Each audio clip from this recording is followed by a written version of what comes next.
اعوذ باللہ من الشیطان الرجیم بسم اللہ الرحمن الرحیم۔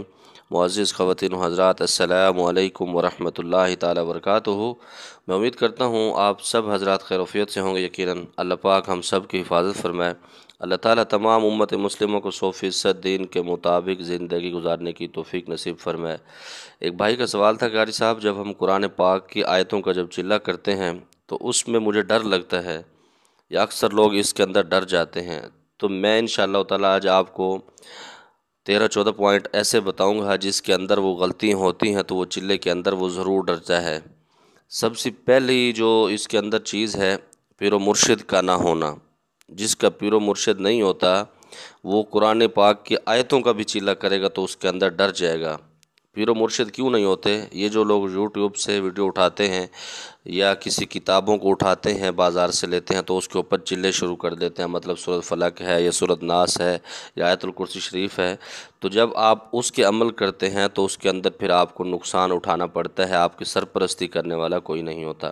دوسرے نمبر پر جگہ کا ٹھیک نہ ہونا، مطلب آپ کو معلوم بھی نہیں ہوتی کہ یہ جگہ اس قابل ہے نہیں ہے، یہ جگہ پاک ہے، صاف ہے یا نہیں ہے، آپ کو اس کا معلوم نہیں ہوتا اور وہیں پر آپ بیٹھ جاتے ہیں۔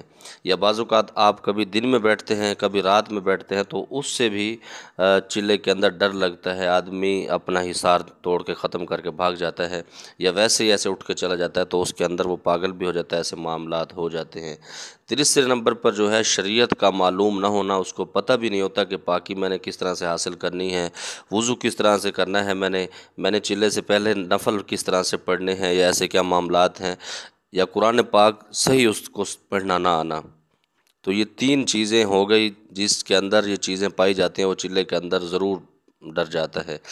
چوتھی جو چیز ہے قرآن پاک، جس کو بالکل بھی پڑھنا نہیں آتا، وہ ایسے ٹوٹے پھوٹے الفاظ پڑھتا ہے تو پھر اس کے اندر جب موکل حاضر ہوتے ہیں یا ان کی طاقت آتی ہے تو یہ ڈر جاتا ہے۔ اچھا، یہ اس طرح بھی ہوتا ہے، ابھی کچھ عرصے پہلے ایک آدمی میرے پاس آیا، کہتا ہے استاد جی میں ایک چلے کے اندر ڈر گیا۔ تو میں نے کہا جی آپ کس چیز کا پڑھ رہے تھے چلہ آپ؟ کہتے جی میں سورۃ فلق غالباً یا سورۃ ناس اس نے بتائی، کہتا صرف 3 مرتبہ میں پڑھتا تھا اور وہ بھی دن میں۔ تو میں نے کہا جی پڑھ کے سنائیں، آپ یقین کریں اس کو پڑھنا بھی نہیں آ رہا تھا۔ تو پھر میں نے کہا بھی کیا کرنا ہے آپ نے؟ کہتا ہے جی مجھے کوئی موکل چاہیے یا مجھے کوئی پری آپ دے دیں۔ تو میں نے کہا اللہ کے بندے، یہ آپ کی جان بچ گئی وہ بہتر ہے۔ آپ اندازہ لگائیں صرف 3 دفعہ وہ سورت پڑھ رہا تھا اور وہ بھی دن میں، اس کے اندر بھی وہ ڈرا ہوا تھا، اس کے اوپر رجت کے اثرات ہو گئے تھے، وہ اس وجہ سے پھنسا ہوا تھا۔ تو محترم سامعین، یہ چوتھی نشانی ہے اس کی جو چلے کے اندر ڈر جاتے ہیں۔ 5ویں نمبر پر یہ ہے کہ جو لوگ اپنے ماں باپ کے فرما بردار نہیں ہوتے، نافرمان ہوتے ہیں، تو وہ بھی اکثر چلے کے اندر ڈر جاتے ہیں، ناکامی ان کا مقدر بن جاتی ہے، چلے بھی ان کے کامیاب نہیں ہوتے۔ تو اس لیے سب سے بہتر یہی ہے کہ جب بھی آپ چلے کے لیے تیاری کریں اپنے ماں باپ سے اجازت ضرور لیں، ورنہ ایسا نہ ہو کہ آپ اس کے اندر فٹ بال بن جائیں یا آپ کو جہاز بنا دیا جائے، تو اسی لیے آپ اس سے گریز کریں۔ 6 نمبر پہ یہ ہے کہ جو لوگ رزق کی پابندی نہیں کرتے، مطلب رزق جس طرح سے آتا ہے وہ کھا لیتے ہیں، پی لیتے ہیں، اس کا خیال نہیں کرتے، حلال حرام کی تمیز نہیں کرتے، تو وہ لوگ بھی قرآن پاک کا جب چلہ کرتے ہیں تو اس کے اندر بھی ڈر جاتے ہیں۔ اس کے بعد جو لوگ کسی مرض میں مبتلا ہوتے ہیں وہ بھی چلے کے اندر ڈر جاتے ہیں، مطلب مرگی کے دورے پڑنا یا اس کے اندر بلڈ پریشر کا لو ہو جانا یا بلڈ پریشر کا بڑھ جانا، تو وہ لوگ بھی چلے کے اندر اکثر ناکام ہوتے ہیں۔ کیوں؟ جب وہ بلڈ پریشر تیز ہوتا ہے تو ان کو کنٹرول سے باہر چلے جاتے ہیں، اگر لو ہوتا ہے تو وہ بے ہوشی کی حالت میں چلے جاتے ہیں، یا مرگی کے اگر اس کو دورے پڑتے ہیں تو تب بھی وہ گر جاتا ہے، بے ہوش ہو جاتا ہے۔ ابھی اس سے پہلے آپ سے گزارش ہے کہ آپ ہمارے چینل کو سبسکرائب کر دیں، ویڈیو کو زیادہ سے زیادہ شیئر کریں تاکہ کسی اور کا بھی فائدہ ہو سکے۔ اچھا، کچھ ایسے بھی ہوتے ہیں، کوئی ایسی جگہ کا انتخاب کر لیتے ہیں جہاں پر خودکشی ہوتی ہے یا کوئی قتل کیا ہوتا ہے، تو اس جگہ پر آپ ہرگز کوئی ایسا عمل، کوئی ایسا وظیفہ نہ کریں، اس سے بھی آپ کو نقصان ہو سکتا ہے، آپ کی جان بھی جا سکتی ہے۔ تو 9ویں نمبر پر یہ ہے جو لوگ چھت کے اوپر عمل کرتے ہیں، چھت کے اوپر کبھی بھی کوئی عمل، کوئی چلہ نہیں کرنا چاہیے۔ اس سے کیا نقصان ہوتے ہیں؟